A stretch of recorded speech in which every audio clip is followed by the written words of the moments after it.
Kerong ketham notification ongkhormanatui koktoma thumani kuthumung khalakya Tripura hapangni engai Sorostro Dr.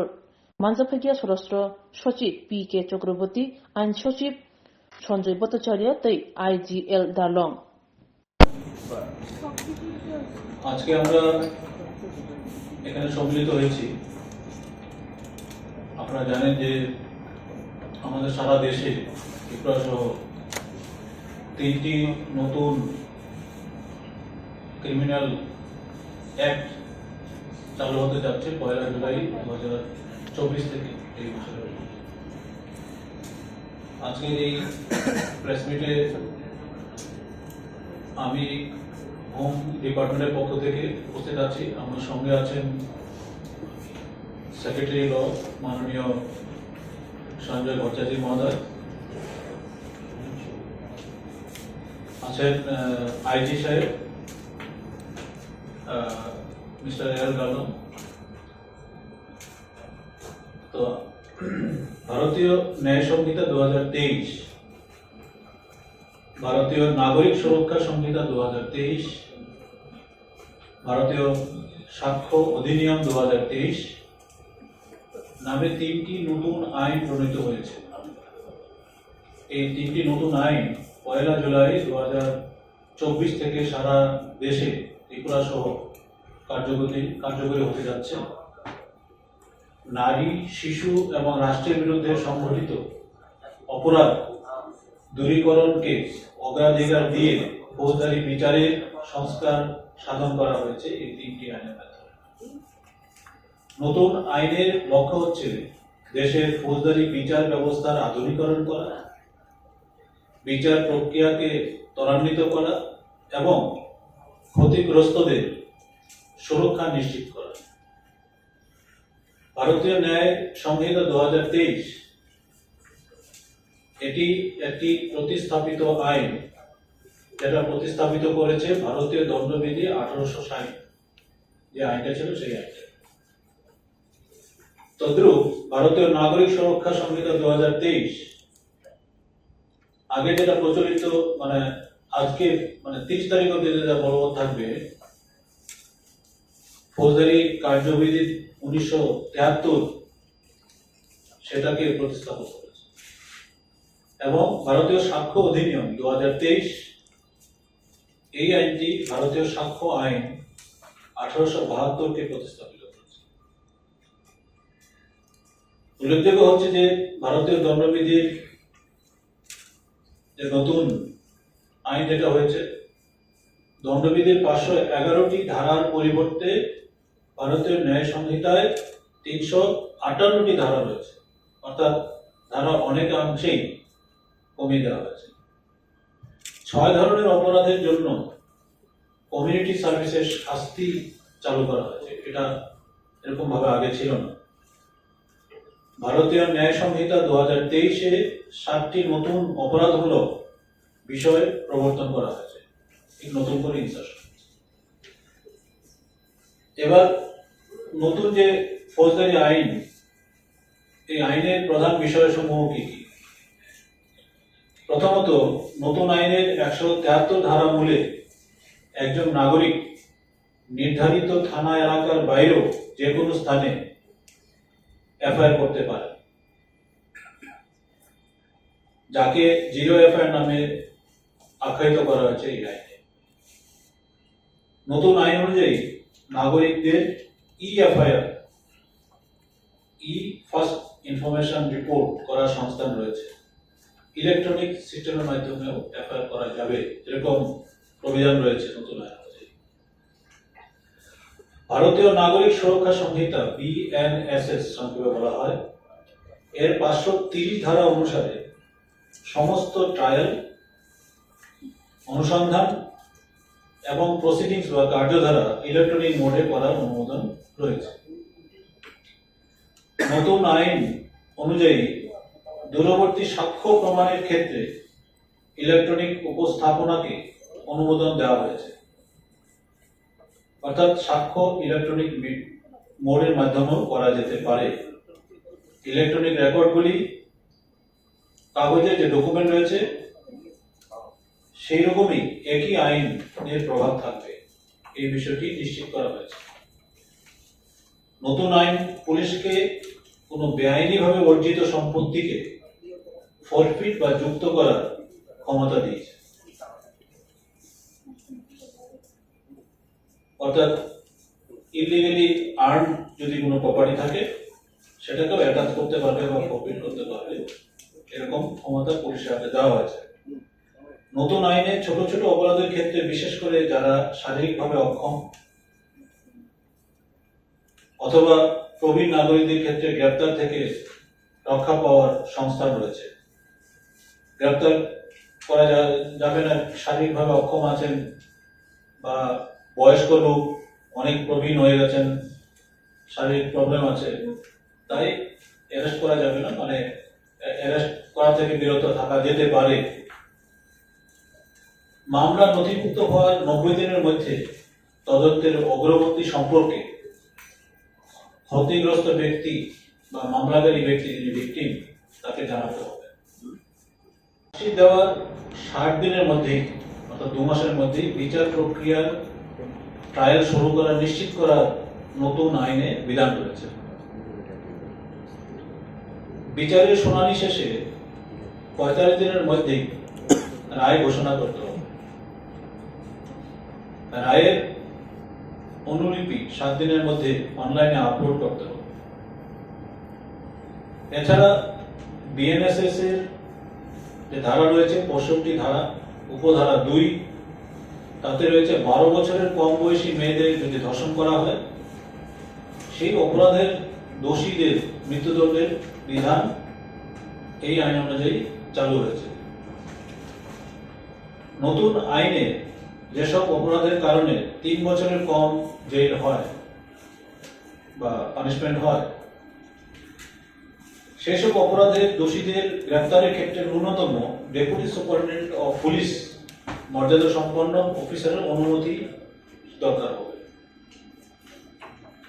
এছাড়া নতুন ফৌজদারি আইনে অত্যন্ত প্রয়োজনীয় সাক্ষী সুরক্ষার বিষয়টি গুরুত্ব সহকারে বিবেচনা করা হয়েছে এবং নির্দিষ্ট বিধান এই আইনে রাখা হয়েছে।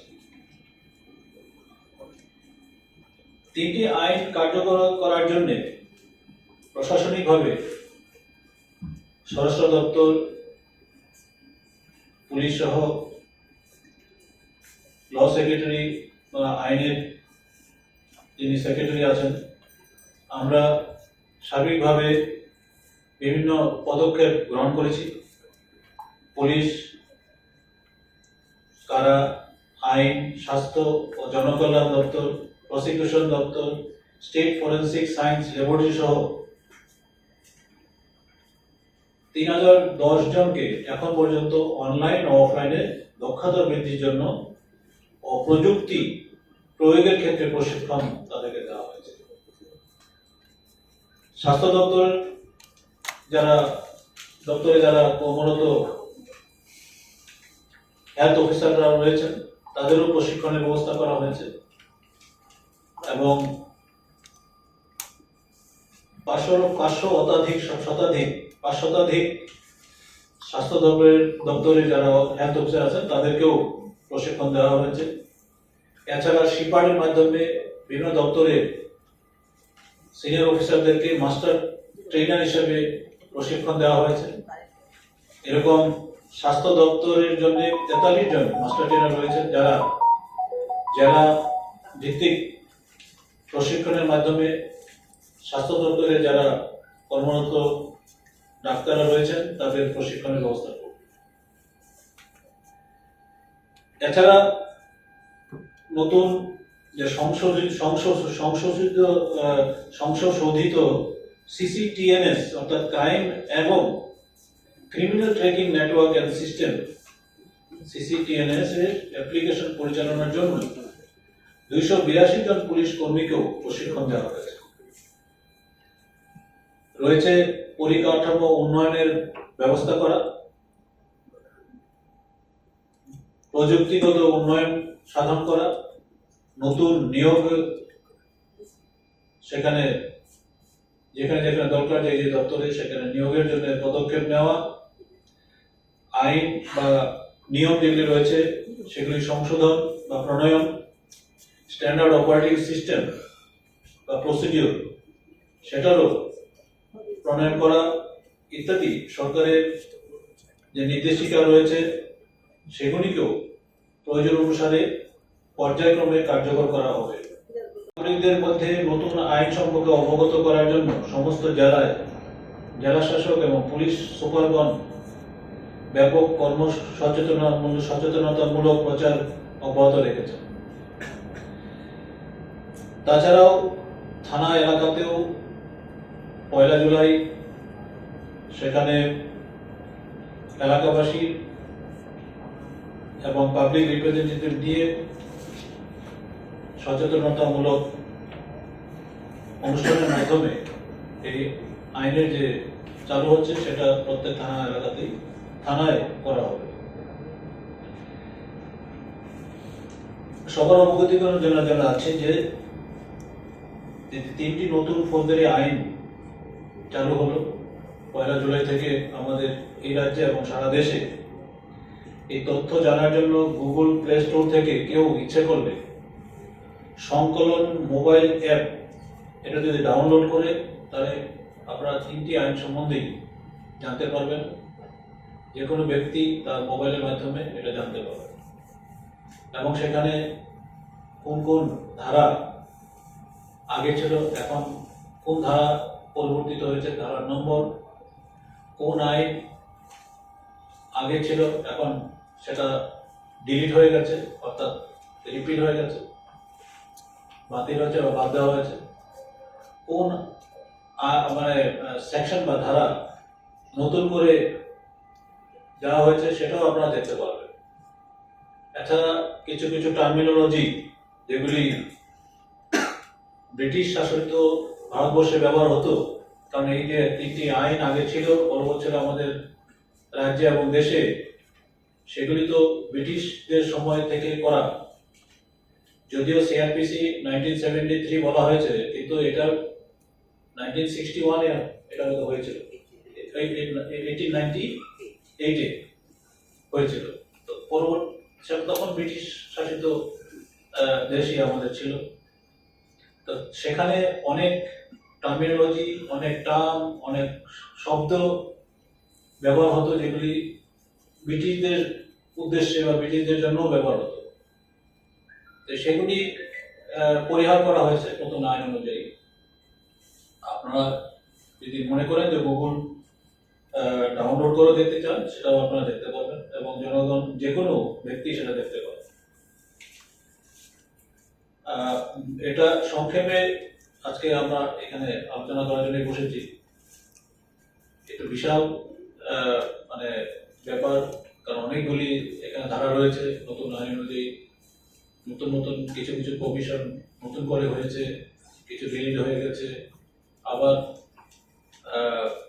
অনেকগুলি বিষয় এখানে দেখা হয়েছে। বিশেষ করে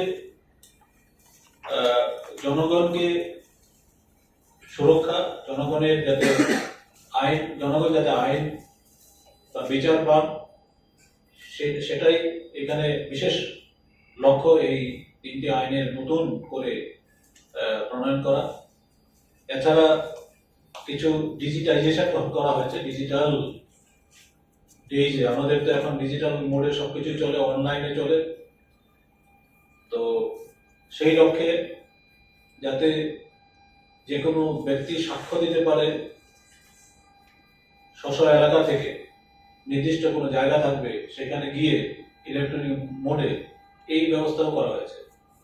যারা সাক্ষী থাকবে, সাক্ষ্য যারা দেবে তাদেরও যাতে এখানে সুরক্ষা ব্যবস্থা করা হয় এই অনুযায়ী সেখানে এটারও প্রবিধান রয়েছে।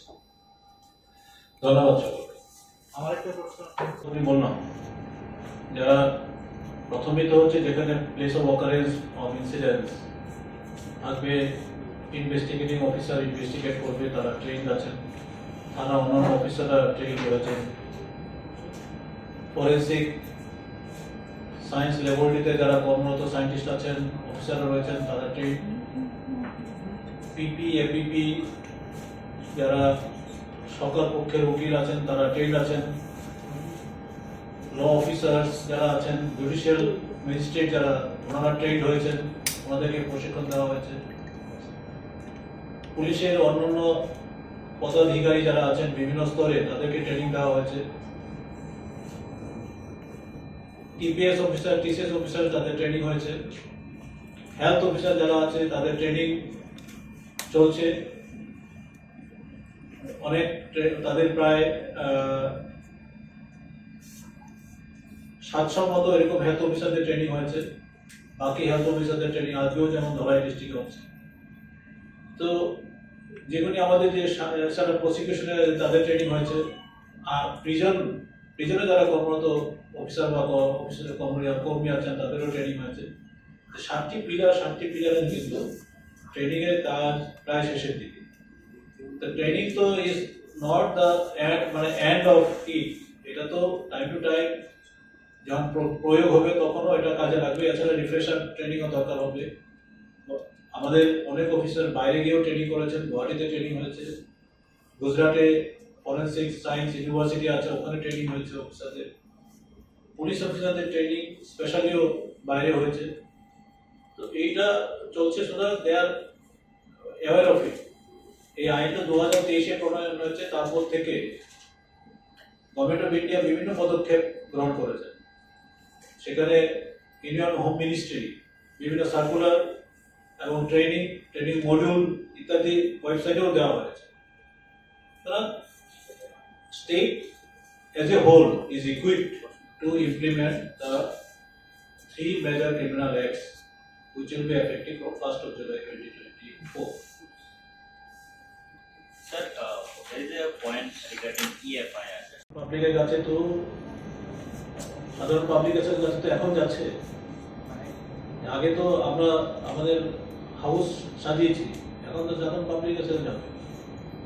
সাধারণ পাবলিক তো এখন বুঝতে হবে, যেমন সংকলন অ্যাপ হয়েছে, সাধারণ পাবলিক যদি জানতে চায়, if you wants to go through, you can go through.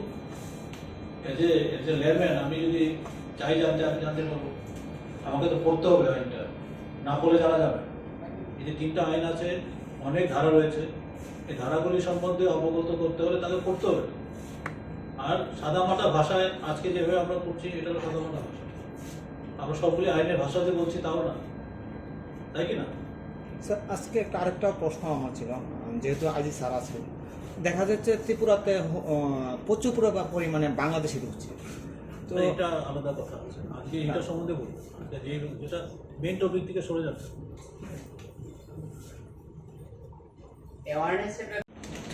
Dear media friends, সবাইকে আমার নমস্কার ত্রিপুরা পুলিশের পক্ষ থেকে এবং স্বরাষ্ট্র দপ্তরের পক্ষ থেকে।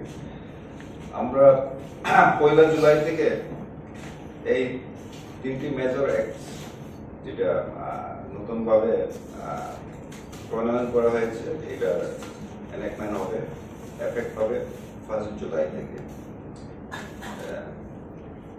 এই উপলক্ষে আমরা প্রত্যেক থানাকে নির্দেশ দিয়েছি যাতে mega awareness type of programme, বড় ইভেন্টস করে জনসাধারণের অ্যাওয়ারনেসের জন্য প্রোগ্রাম করে, এবং এখনো করছে। আমরা টার্গেট গ্রুপ রেখেছি এখানে, বিশেষ করে ক্লাব, মোটর শ্রমিক, এই ধরনের কিছু গ্রুপকে আমরা টার্গেট করেছি। পর্যায়ক্রমে সবাইকে আমরা এই ব্যাপারে আমরা অ্যাওয়্যার করার যে প্রচেষ্টা চলছে, এটা আমরা চালাবো। আচ্ছা স্যার, আরেকটা প্রশ্ন ছিল যে 1 জুলাই থেকে যেটা নতুন আইনটা চালু হতে যাচ্ছে, তো বর্তমানে যে কেসগুলো ইনভেস্টিগেশন চলছে বা ট্রায়াল চলছে, এই কেসগুলোর মধ্যে যদি এরকম সংক্রান্ত মামলাগুলি থেকে থাকে, এই আইনটা কি আছে? এই কেসগুলি পুরানো আইনের প্রসিডিউরে চলবে, মামলা নিষ্পত্তি হওয়া পর্যন্ত। এটা একটা ইস্যু, ন্যাশনাল লেভেলে এইগুলি নিয়ে আলোচনা চলছে, তবে এইভাবেই হবে আপাতত, এটাই আন্ডারস্ট্যান্ডিং। ইভেন ধরুন আগামীকালকে 30 জুন, আগামীকালকের সংগঠিত অপরাধ যদি পরশুদিন অর্থাৎ 1 জুলাইতে রিপোর্ট হয়, সেখানে কিন্তু আইপিসির ধারা লাগিয়ে কেস রুজু করা হবে। নতুন আইপিসি ধারা লাগে পুরনো আচ্ছা পুরনো।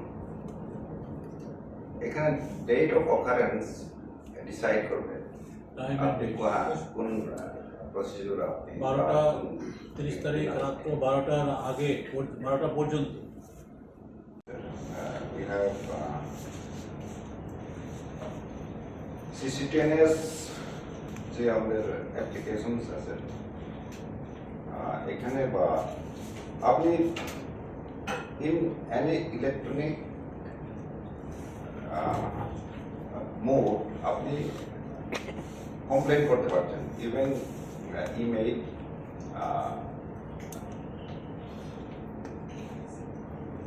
SMS এ হতে পারে, ইন এনি ইলেকট্রনিক ফর্ম।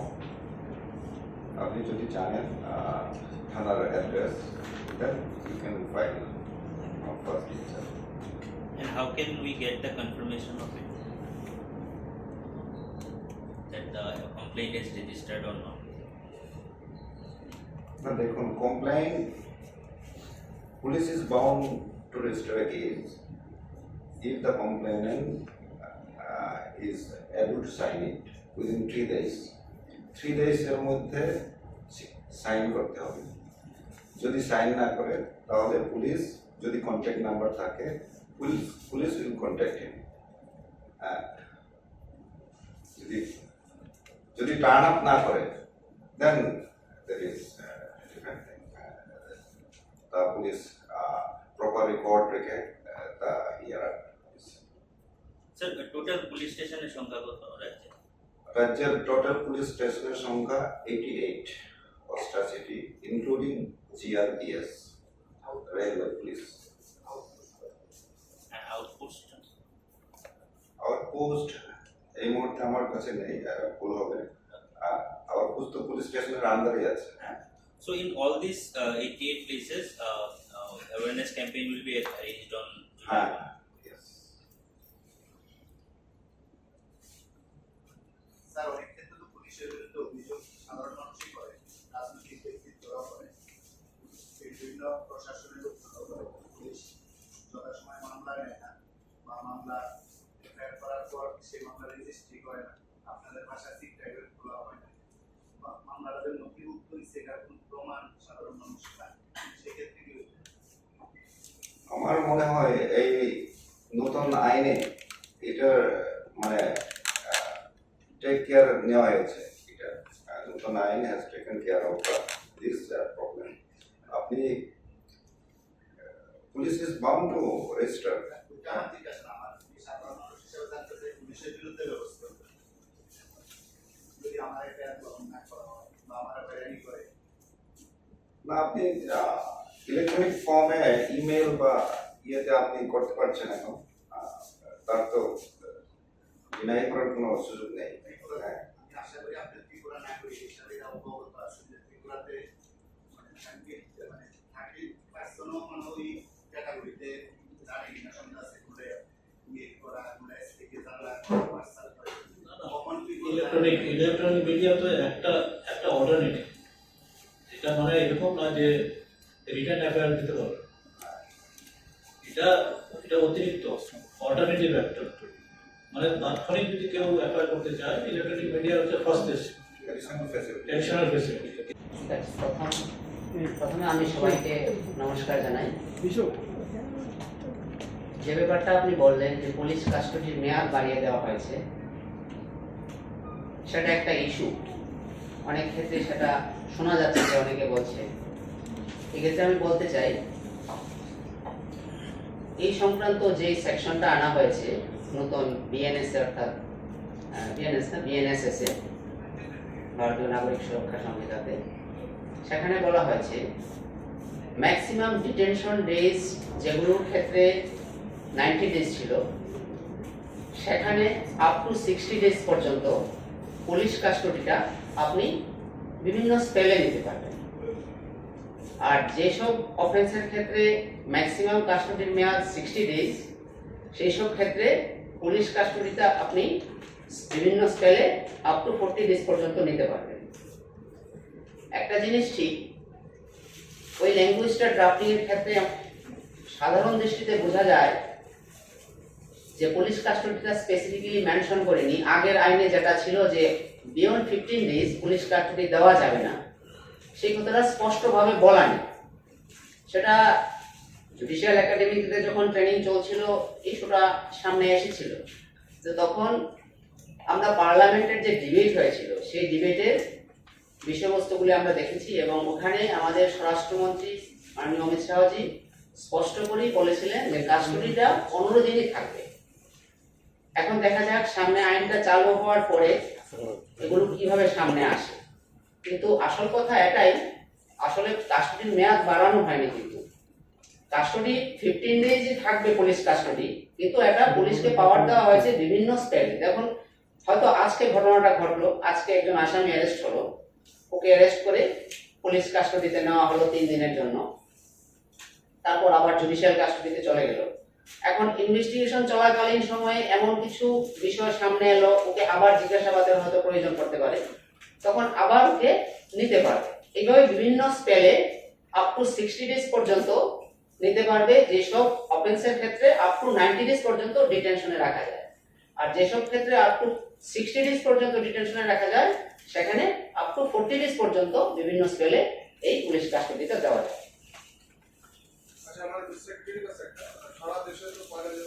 নতুন আইনে এসেছে, এখন কমিউনিটি সার্ভিস কি সেটার ব্যাপারে স্পষ্ট করে কিন্তু আইনে কিছু বলা হয়নি, শুধু একটা এক্সপ্লেনেশন দেওয়া হয়েছে। সেটাতে বলা হয়েছে community service means the work which a magistrate can direct after conviction to a person to perform which benefits the community and for which he is not entitled to get any remuneration. June রাত্রি 10টার সময় ঘটেছে, কিন্তু কোনো কারণবশত এফআইআরটা পরদিন registry হয়েছে 1 জুলাই, তাহলে কিন্তু এটা পুরনো আইনেই রেজিস্ট্রি হবে। কারণ যখন অফেন্সটা ঘটেছে তখন যে আইন চালু ছিল সেই আইনেই বিচার করতে হবে। স্যার, একটা প্রশ্ন ছিল, প্রশ্নটা হচ্ছে পক্সো আইন অনুযায়ী